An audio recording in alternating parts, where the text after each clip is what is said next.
Bonjour, je suis Cédric Canalet, je suis heureux de vous accueillir pour le 5e numéro du Sud-Ouest Footcast, le podcast de la rédaction des sports de Sud-Ouest consacré au football. Avec moi aujourd'hui Nicolas Legardien, reporter football à Sud-Ouest qui suit les Girondins et l'équipe de France. Bonjour Nicolas. Bonjour. Et nous avons le plaisir d'accueillir un invité exceptionnel aujourd'hui, Didier Tholo. Bonjour Didier. Bonjour. Avec vous, nous allons parler d'un curieux métier, stressant, précaire, mais tellement passionnant, celui d'entraîneur de football. Alors, Didier Tholo est bien connu des supporters de foot de la région. Avant de parler d'entraîneur, on va revenir un petit peu sur votre carrière de joueur. Pour tous les supporters des Girondins de Bordeaux, c'est ce but contre Milan le 19 mars 1996, dès la 14e minute. Celui qui a lancé ce qu'on n'appelait pas encore une remontada. Faut le rappeler aux plus jeunes, 2-0 à Milan, 3-0 à l'Escure. Didier, est-ce que déjà, lorsqu'on vous rappelle ce souvenir, ça vous fait plaisir, ça vous lasse un petit peu ? Non, c'est toujours plaisir, parce que c'était un très bon moment de ma carrière. Je crois qu'on avait une équipe de potes, c'était aussi... voilà, ce match-là restera dans les annales avec une intensité qu'on a un peu retrouvée dans le Liverpool-Barcelone. Et voilà, donc c'est quelque chose qui... c'est pas, ils n'ont pas les volés, mais c'est un but qui compte parce que c'est celui qui me permet de mettre l'équipe sur le bon rail. Comment on peut expliquer qu'il y ait cette intensité différente en Coupe d'Europe ? C'est que dans les têtes, c'est des matchs comme on a vu cette semaine, que des matchs comme ceux-là, on se dit on n'en voit jamais en Ligue 1 ou très rarement. Quand même. Ouais, la Coupe d'Europe c'est complètement différent. Voilà, c'est ce que je disais que on peut faire 2 très bonnes saisons en Ligue 1 en mettant pas mal de buts. Si vous jouez la Coupe d'Europe et que vous marquez dans des matchs comme ça, on s'en souvient plus que toute la saison que vous avez fait. Donc oui, c'est différent, l'approche est différente. Nous, il y avait eu un petit truc avec les Milanais qui nous avaient un prix d'eau à l'échauffement. Ça avait remonté Lisa et remonté le groupe. Donc oui, il y a quelque chose qui... Et puis il y a des faits de jeu qui font que tout s'enchaîne positivement. On parle souvent de ce but-là. Justement, moi, la question que j'aimerais te poser, c'est est-ce que justement il y a un autre souvenir marquant à Bordeaux ou dans ta carrière, un autre truc qui est finalement aussi fort mais qu'on connaît pas ou qui... Oui, il y en a un autre qui se passe, je crois que c'est 3 semaines avant, parce qu'il faut savoir que quand j'arrive à Bordeaux, c'est que j'ai quelque chose en tête, c'est que je suis pas loin de pouvoir faire le championnat d'Europe en équipe de France et même Jacquet m'a fait comprendre qu'il voulait que je prenne un plus gros club que Martigues et malheureusement au bout de la fin Intertoto, j'avais mis 6-7 buts, donc j'étais bien lancé. Voilà, j'ai un accident de voiture qui avec quelqu'un qui me coupe la route, donc je mets pratiquement 6 mois à revenir et on joue Guingamp à la maison, je crois, et je suis remplaçant et c'est Slavoj Musin qui me met sur le banc, mais pour me faire plaisir parce que je suis pas totalement rétabli. Et à ce moment-là, je me lève et tout le public se lève. Et là, c'est les mêmes frissons finalement que le match contre Milan, et alors que c'est quelque chose, c'est une communion avec le public qui était fabuleuse. Alors, il y a eu un autre épisode girondin pour vous. Côté entraîneur cette fois-ci, ça a été la période à Libourne-Saint-Seurin, cette belle aventure du national à la Ligue 2 de 2005 à 2008. Vous avez réellement entamé votre carrière d'entraîneur en France en tout cas, puisqu'il y avait une expérience en Suisse auparavant. Est-ce que ça reste à part aussi dans votre parcours ?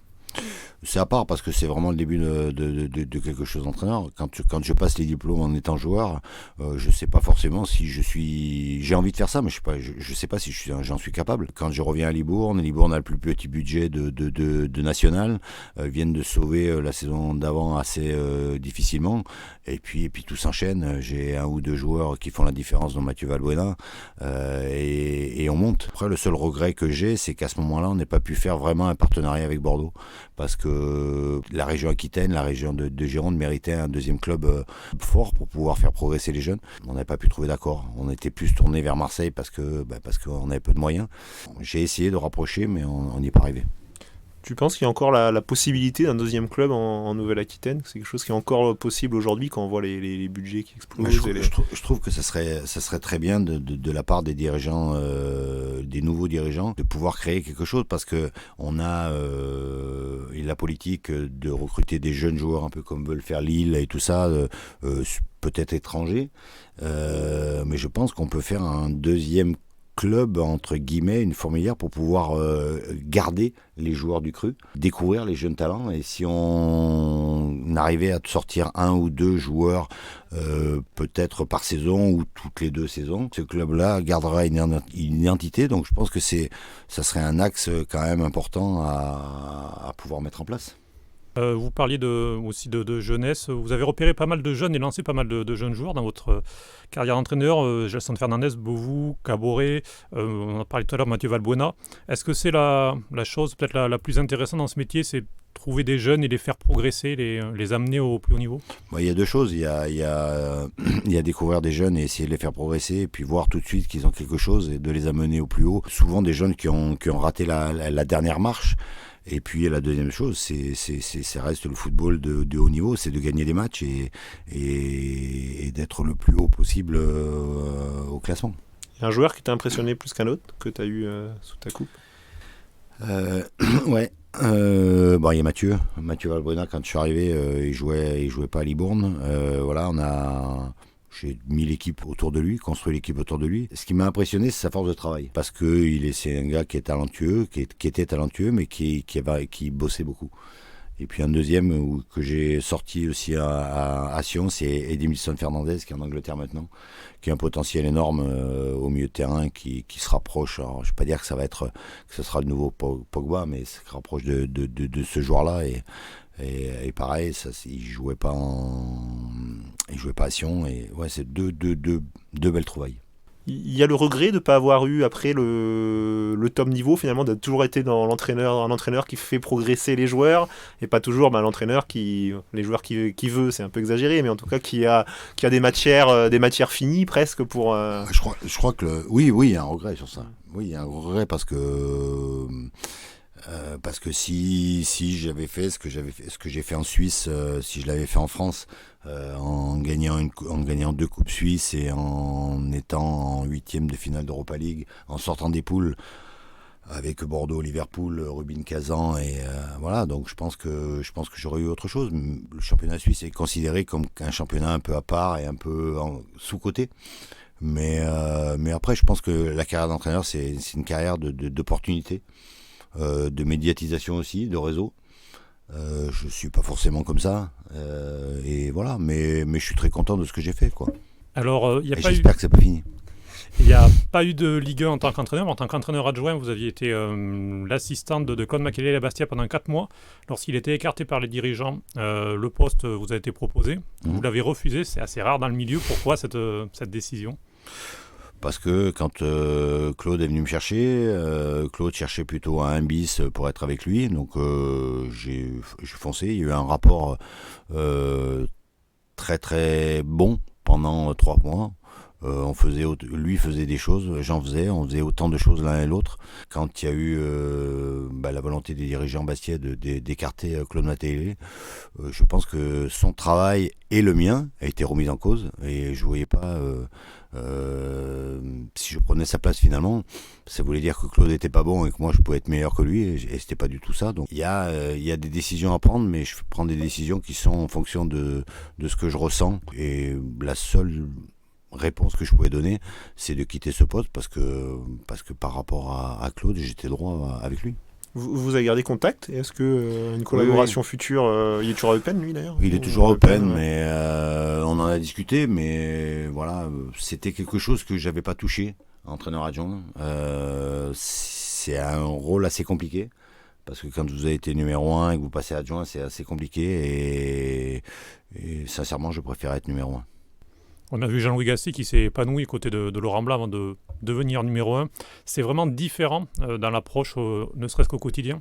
Oui, c'est différent, comme dans toute entreprise. Quand vous avez je vais dire le boss qui est le numéro 1, et puis vous avez le sous-directeur ou quelqu'un d'autre, la parole, elle n'est pas perçue de la même façon, les messages sont pas perçus de la même façon, donc il faut rester beaucoup plus en retrait, il faut avoir beaucoup de psychologie avec les joueurs, il faut essayer de faire passer des messages que le numéro 1 veut faire passer, donc c'est complètement différent. Et c'est pour ça que je pense que l'inverse de adjoint à numéro 1 est beaucoup plus facile que de numéro 1 à adjoint. C'est quoi, toi, ton staff idéal? Si demain on te dit, un club, tu formes ton staff, aujourd'hui, pourquoi c'est le staff idéal pour toi pour diriger une équipe aujourd'hui en Ligue 1, par exemple? D'abord, il faut un adjoint qui soit vraiment très performant, que ça soit pour mettre des séances en place et puis avoir un rapport humain avec les joueurs qui soit aussi très bon. Parce que c'est un des premiers relais des joueurs par rapport au numéro 1. Après, aujourd'hui, on a besoin d'un préparateur physique qui soit hyper compétent, qu'on ait les dispositions. Et je pense qu'il faut, il faut un staff. C'est pas la peine d'avoir un staff très très très élargi. Je suis pas forcément pour ça, mais avoir 4 personnes est à mon avis indispensable.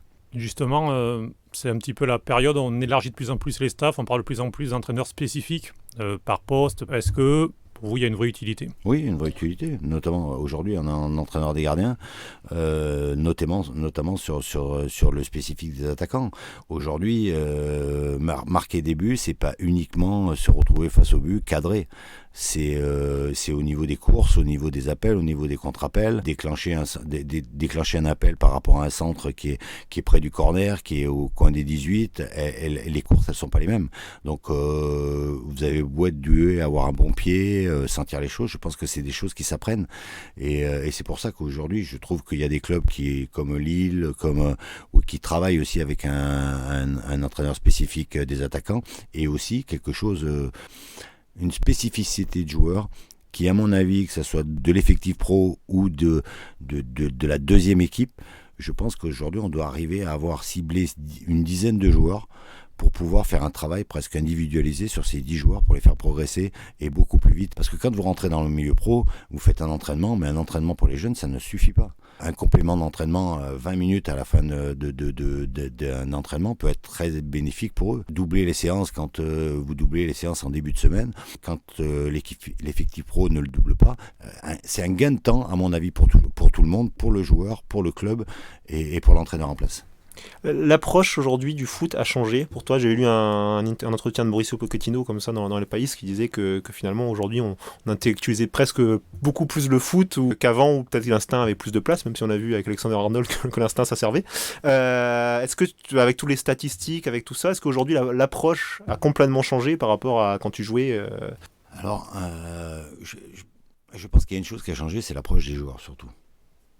Je veux dire, l'approche des joueurs est complètement différente parce que on leur donne beaucoup plus de moyens quand même qu'avant, que nous on avait. Donc on a les statistiques, on a une individualisation, mais je trouve qu'aujourd'hui il y a quelque chose qui est en train d'un petit peu de tuer ce football, c'est que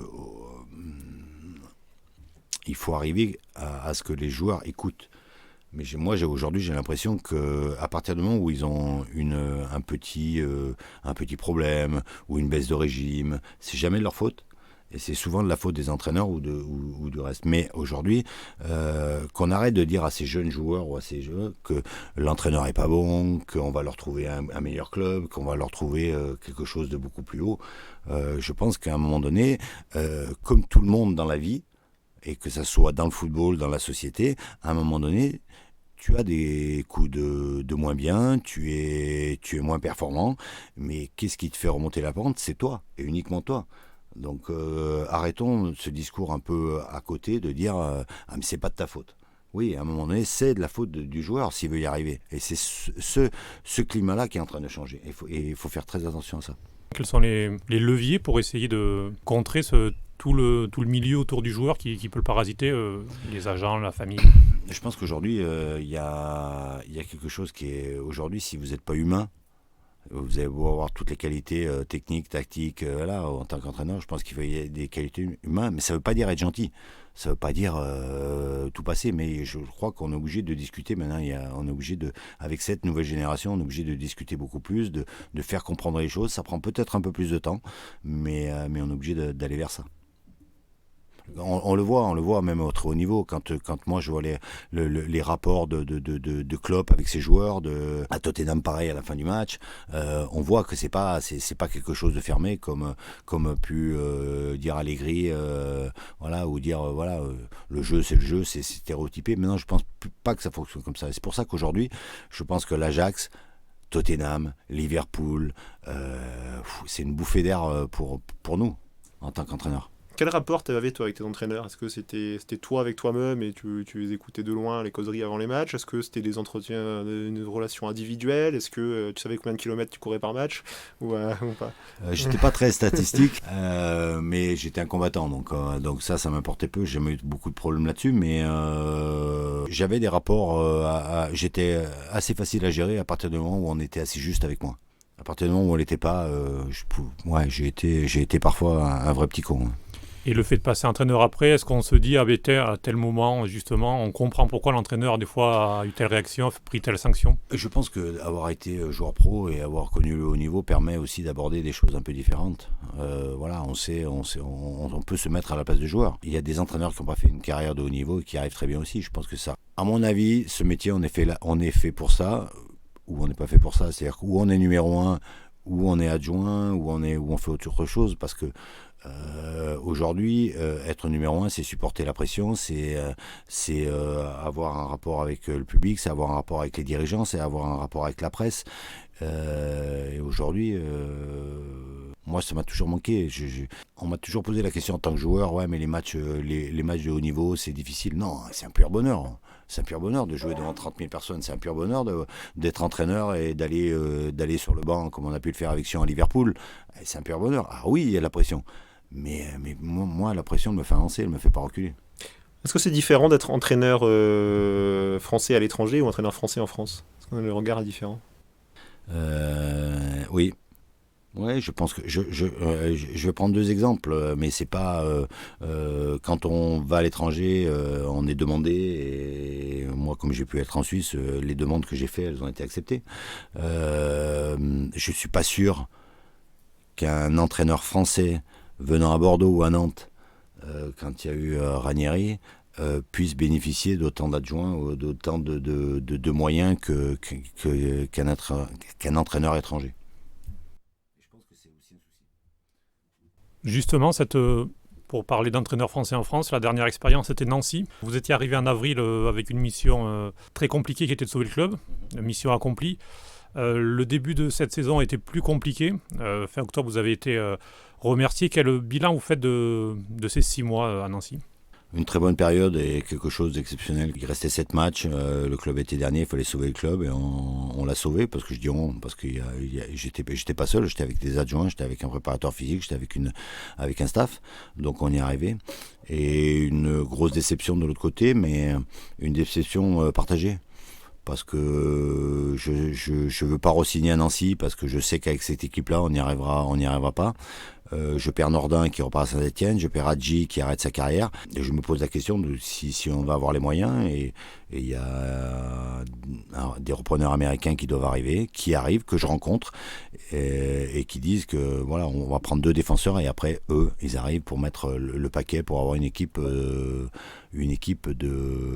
haut de classement. La vente se fait pas, il n'y a plus de moyens, on fait avec ce qu'il y a, on essaie de faire avec des jeunes, ça marche pas, et la preuve c'est qu'ils ont été obligés de prendre 8 joueurs à Noël pour essayer de faire quelque chose, et qui luttent encore pour se sauver, et je souhaite qu'ils se sauvent, parce que Nancy est un club qui m'était, mais j'ai juste eu un peu l'impression de m'être fait berner sur ce coup-là, oui. C'est difficile justement aujourd'hui de trouver le bon projet. Il y a quand même beaucoup de clubs qui sont entre deux. C'est compliqué de trouver un projet stable et trouver un projet stable aujourd'hui, il y en a pas vraiment. Je veux dire, ça existe plus. Un projet stable, si je veux un projet stable, sans froisser qui que ce soit, mais je deviens fonctionnaire. Mais autrement, voilà, c'est comme ça, c'est le football. J'ai aucune amertume, aucun regret, voilà. On sent les coups, on essaye, on y va, ça marche, et ça peut durer 2 ans, ça peut durer 3 ans, ça peut durer 6 mois. Mais je sais que de toute façon, dans ce que je fais, c'est ma passion. Et que ça dure 6 mois, que ça dure 1 an et demi ou 2 ans, je le ferai à fond. Vous avez été appelé en pompier à Nancy, on le disait, pour sauver le club. Ça avait été aussi le cas à Sion. par le passé. Est-ce réellement différent d'arriver en cours de saison dans une situation délicate par rapport à quand on est là en début de saison avec la préparation? Oui, c'est différent parce que vous avez plus de temps. Vous avez plus de temps. Vous avez quelque chose à relever de suite et il y a un discours qui doit complètement être différent. Il y a un money time où on n'a plus le droit à l'erreur et on n'a pas le temps de faire des essais. Il faut prendre des risques et souvent les risques ça paye. Mais je prends l'exemple de Nancy. Tout le monde m'a dit que j'étais un fou d'aller là-bas à 7 matchs de la fin. Et moi, c'est quelque chose qui me plaisait parce que de toute façon, je réussissais pas. Mais si on réussissait, c'était gratifiant quand même. Les Girondins sont en train de lancer un nouveau projet. Est-ce que vous avez postulé? Est-ce que c'est quelque chose qui peut vous intéresser de faire partie d'une manière ou de l'autre de ce projet? C'est un club qui a compté pour moi. Voilà, je suis rentré dans la région. Je n'ai pas trop vu mes enfants depuis un moment et j'avais un peu envie de me baser ici. Bien sûr que les Girondins, c'est quelque chose qui m'intéresse. Je sais que le poste d'entraîneur a été confié à Souza, que j'ai eu le loisir de rencontrer en Suisse en jouant contre Bâle. Mais je pense qu'il y a plein d'autres choses qui peuvent être faites aux Girondins et oui, ça me plairait de pouvoir faire quelque chose avec ce club. Ouais. Vous avez croisé Paulo Souza ou des dirigeants? J'ai pas croisé Paulo Souza encore, non. Non, parce que je pense que c'est une île moment, voilà, donc il y a une période où ils sont en train de mettre en place, mais je suis pas du style à m'imposer, mais voilà, on me pose la question, je réponds que oui, bien sûr, s'il y avait quelque chose, que ce soit avec les jeunes, que ce soit dans du spécifique, que ce soit dans une autre équipe du club, ça peut être quelque chose qui peut vraiment m'intéresser. Parce que j'ai vraiment 2 clubs qui m'ont marqué dans ma carrière, c'est Bordeaux, parce que en étant gamin, j'ai toujours voulu jouer cette Coupe d'Europe. Pourtant, j'ai joué à Saint-Étienne, qui est aussi mon club, et Martigues, parce que c'est un club familial où j'ai vécu 2 saisons fabuleuses. Vous retrouvez Paulo Souza tel que vous l'avez connu à Bâle, sur ce qu'il fait, sur le personnage, Oui, très présent sur le banc. Maintenant à Bâle, il avait une équipe un effectif qui balayait tout sous son passage, sauf nous en coupe. C'est ça. Victoire en finale, il faut le rappeler, 3-0, c'est ça? Oui, alors qu'ils avaient perdu aucun match à domicile. Voilà, donc on avait pris un risque, on avait joué à 2 attaquants, on avait brouillé les pistes. Enfin voilà, donc et on avait réussi, mais oui, c'est quelqu'un qui a aussi évolué un petit peu, je pense, en allant à la Roma. Je jouais à la Fiorentina. À la Fiorentina, pardon. Qui a évolué par rapport à ça, mais oui, c'est quelqu'un de dynamique, qui donne l'impression de savoir ce qu'il veut, en tout cas de l'extérieur, et notamment quand on est dans la tribune. Il a une volonté d'être, c'est un truc qui vient souvent chez lui, c'est être acteur du match. On voit en Ligue des Champions sur les derniers matchs que finalement les équipes qui sont passées ou qui ont gagné, c'est toujours l'équipe qui a été actrice finalement, qui a pris les choses en main. Est-ce qu'aujourd'hui le foot c'est ça, ou ça dépend aussi de l'effectif qu'on a, et aujourd'hui la difficulté des Girondins c'est justement qu'il va être acteur du match avec des joueurs qui n'ont peut-être pas la capacité d'être acteur du match à chaque fois? Aujourd'hui, acteur entre guillemets en tout cas. Aujourd'hui, la possibilité c'est d'être acteur du match, mais faire mal aussi à l'adversaire. Pour être acteur et avoir comme contre Angers, je l'ai dit, d'avoir une possession à 64% et pas faire mal à l'adversaire.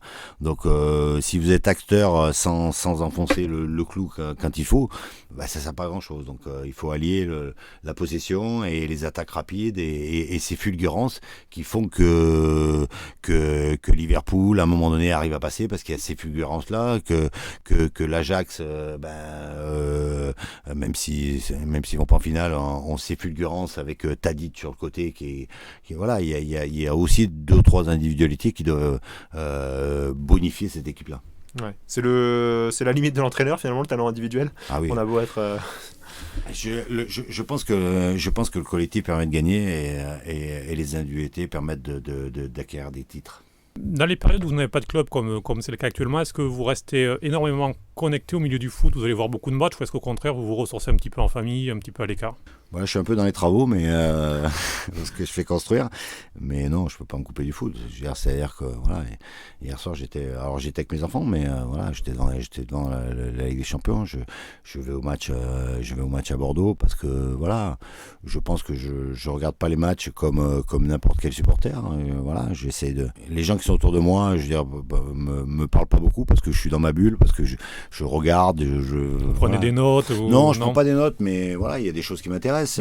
C'est quand je vois l'Ajax, par exemple, sur le match aller, les 4 défenseurs, notamment l'axe, c'est quelque chose qu'on voit pas beaucoup, qu'on n'a pas vu beaucoup ces dernières années, sont pratiquement à 3-4 mètres de l'attaquant, collent rarement l'attaquant. Alors que nous, on demande finalement de coller l'attaquant. Ils sont à 3-4 mètres et ils jouent beaucoup l'interception.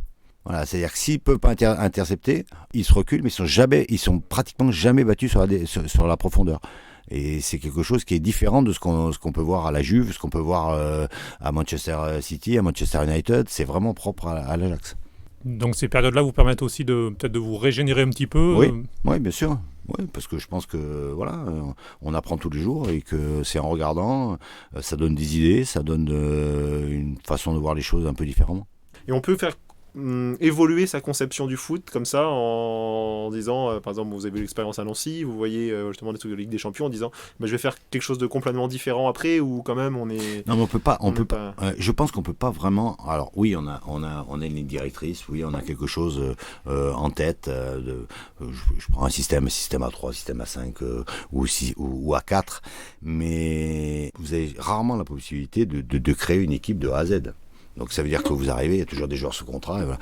Donc vous êtes obligé de vous adapter aux joueurs que vous avez. Si vous décidez de jouer le contre, c'est-à-dire moi j'ai une équipe, je joue bas, je joue le contre, mais que vous n'avez pas un mec qui va vite devant, ça sert à rien de jouer le contre.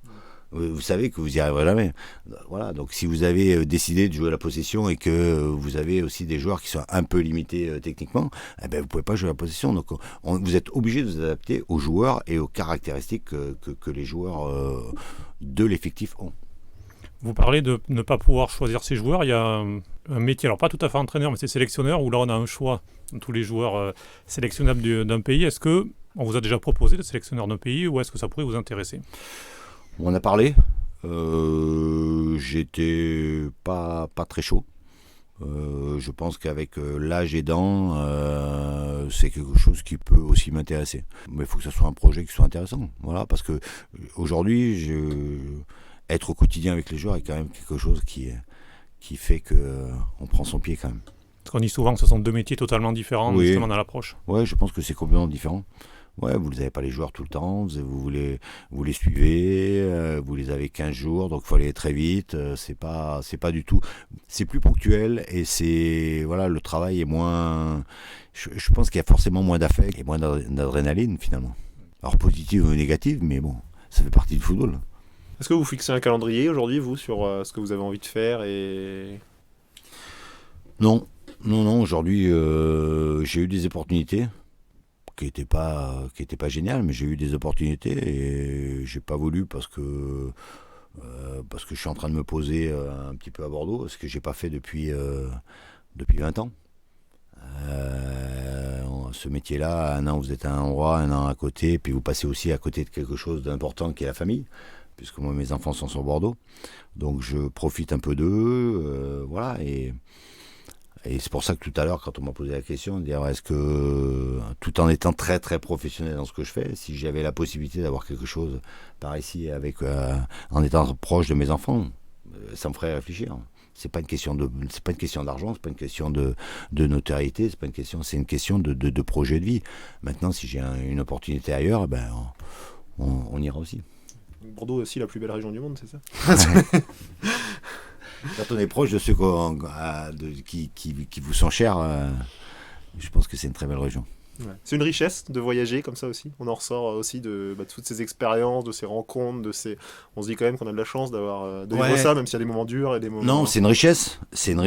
Et d'un autre côté, on passe à côté de pas mal de choses. Mais c'est une richesse. Après, on peut pas tout avoir. Je veux dire. Moi, aujourd'hui, il faut pas oublier qu'il y a peu de gens qui...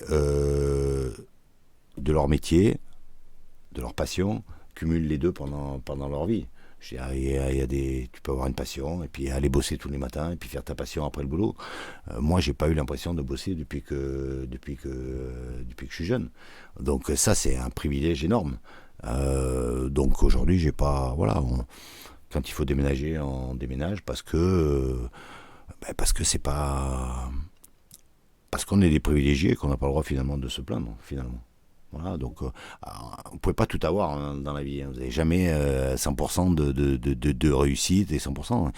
Il faut faire des sacrifices d'un côté, voilà. Mais quand on prend un peu de l'âge, je dis pas que je suis vieux encore, hein, mais quand on prend un peu de l'âge, on voit un peu les choses différemment. Mais on verra. Eh bien, on vous souhaite en tout cas de trouver ce projet à Bordeaux ou ailleurs en tout cas qui vous comblera. Merci beaucoup Didier Tolo d'avoir été avec nous. Merci à vous. Merci beaucoup Nicolas. Vous pouvez réécouter ce podcast ou retrouver les anciens épisodes ainsi que tout le catalogue de Sud-Ouest sur notre site, sur Pipa, Spotify, Deezer, iTunes, Google Podcast ou encore votre appli de podcast préféré. Merci et à très bientôt pour un nouveau numéro.